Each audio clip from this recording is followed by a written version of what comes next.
There are a bunch of pieces I'd like to read in this Pharaoh Memes book. I'm sorry, I didn't hear that. Pharaoh Memes. There are a bunch of poems I'd like to read in this Pharaoh Memes book. This is my kindergarten class photo thing. Because I got tired of showing my own mug on the front cover. So. But it also, this first poem, one of the poems in here also appears in this cc&d magazine collection book, which was just released.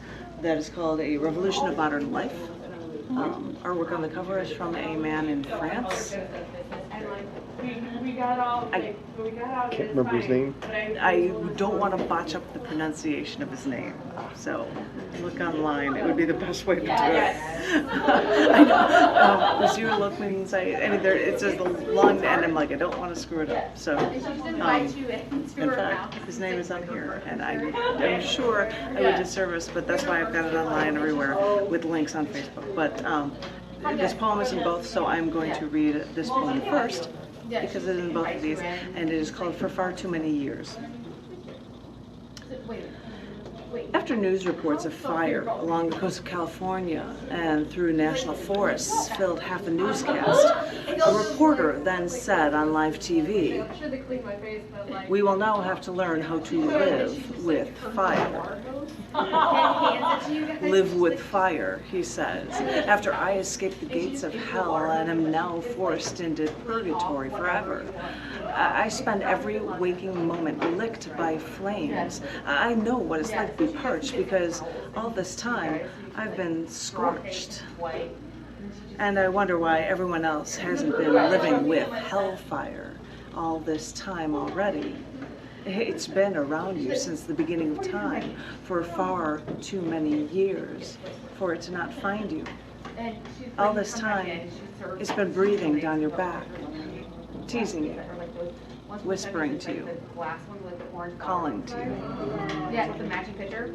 Yeah, that's totally what you get. For far too many years. I don't know where the quote-unquote inspiration for that one came, but as I said, the fun thing about this one, and when it happens to have a short image with it, I will share it with you. But there are long ones as well as shorter ones. So this one's called Sinotro. It's not ricotta. Doctors found a large ovarian cyst in a friend of mine, still in her early 20s. She was scheduled in for surgery to remove it. So the weekend before, I thought she needed to get away. She needed to pick me up, so we flew to DC and stayed with my friend. Now, my friend worked on the Hill, and he didn't know my girlfriend, so he just gave us the keys so that we'd be on our own. So we saw the Smithsonian, we toured the town, took buses from one place to the next. Now, when the city girl got on a DC bus and sat down, I thought I'd have a moment of peace. Until a disheveled, older African-American man walked right over to us to talk. And the first thing going through my head was that this guy was homeless, but I was trapped with him in this tiny little bus. How do I avoid him asking for money? But there was no escaping him, and he just looked right into our eyes and said, "Can you help me?" And I didn't want to answer because I was out of my element.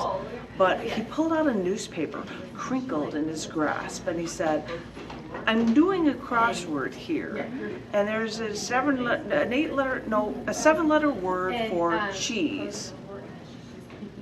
There's an O in it and a T, but they're in the wrong spot. A kind of cheese. It's not ricotta. Can you think of any other kind of cheese?" And now I don't do crossword puzzles, and I couldn't even think. And I think my friend was a little too concerned for her own safety. And so we both just said no, and he said thanks, and he turned to ask someone else on the bus. And he kept repeating it. A kind of cheese. 7 letters. It's not ricotta. And so we just turned back and started staring out the large glass panels in this bus, trying to soak everything in we could, though we could still hear the din of people talking and the disheveled man asking strangers about this crossword clue. I think I looked over to see him accosting another woman with his forwardness until he stopped asking. But when he stopped asking, she looked down and then merely said, "Cottage?" And this is when the disheveled man turned into a bombastic, boisterous behemoth, thrilled with this one word that he needed. Cottage! Cottage! It's cottage! Thank you! And he just was, and then he just hopped off of the bus and slowed down for that stop, and he just kept repeating the words as he got off the bus. Cottage! And a 7-letter word for Jesus, cottage! And I even watched him walk down the street of our bus, and I walked away, and I could see him in the new animation in this old man's step. It was the funniest story. Seeing that, you know, you just see somebody and you're instantly afraid, like, what? I don't know. And it was just this man wanting to know. It's not ricotta, just melting out about cheese. I just wanted to say that that's not just in your this one, and it has an image for it. It is called Brittle.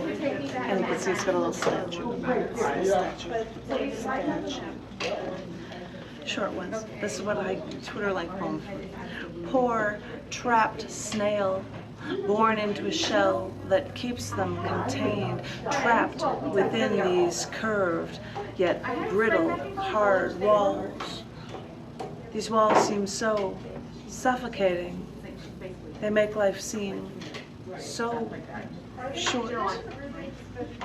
When did you take your middle school, like in everything, science? Haha, gotcha with that. This is a funny one, and I actually talked to a girlfriend about this who knew the place. This is a poem called Meningitis, 6 feet under.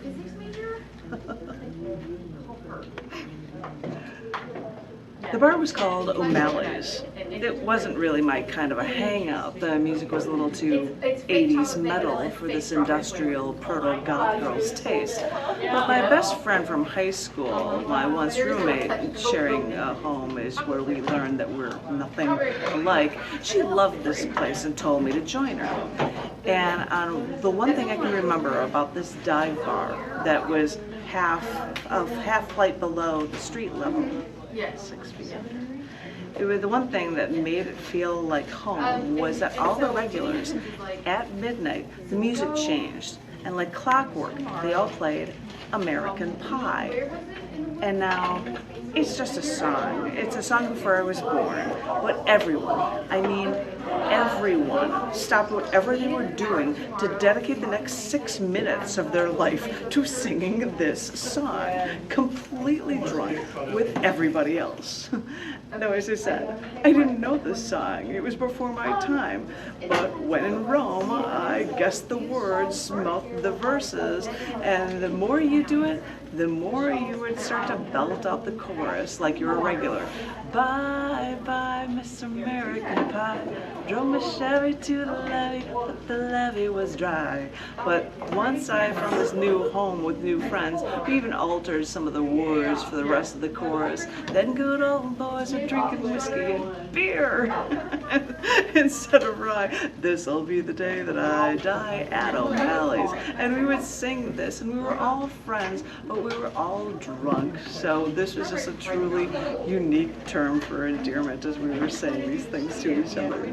And singing these inane songs was all well and good for this proto-goth, but working for the local newspaper and seeing emblazoned in the headlines the story that someone had contracted meningitis at a local bar that was 6 feet underground. Well, everyone in town knew exactly what local watering hole that was actually spreading this infection, and they knew what they were talking about, with water floors that would just be covered in spilled beer. Later, they changed their name to 6 feet under, spelling it out for those who didn't want to think about it.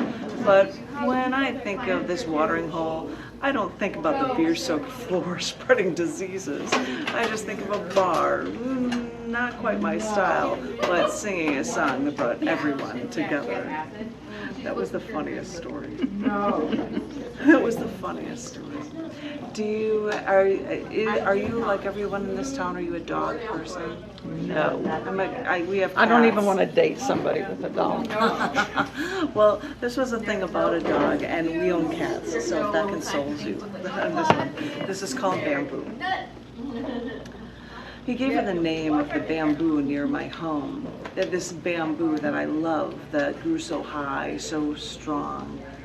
And I didn't want to care for this strange creature, even though he named her after something I love. But more than that, he gave her a name, and this made her more real than those bamboo trees. It made me look for her, wanting to give her food, water, though I had to learn that before she would accept anything from me, she would have to first come to me, feel my hands along her, giving her love before she'd ever think of food.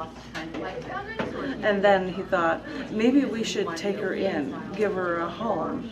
And I thought, I know I love all, but I don't know if I can do this. You know how it is. You think of logistics. Can you really bring in another life in its final years just to be heartbroken again? And so we'd bring out food day after day, give her extra water in this desert heat. And he said, next week, I'll do it. I'll bring her in, so we can check on her health and make sure that she's okay before we keep her forever. Until this morning, we brought up food, and there was no sign of her. Not for minutes, not for hours. She might have been hiding in that bamboo. So we checked again, and after a day went by, we then still saw no sign of her. So all we could do after that was toast to the bamboo that grew so proud, so strong near our home, and contemplate the relationship that might have been. Was that back in the Chicago No, that area? was here. Somebody has a bamboo forest right outside her home, and no, apparently, somebody got a group to be able to get her, and so she has help, and she has another. We researched it, and she's okay, and she has another home. But I just found out that day, where is she? She was picked up by Austin Animal Control and taken to Austin Pets Alive, and she was adopted. Which is good, very good.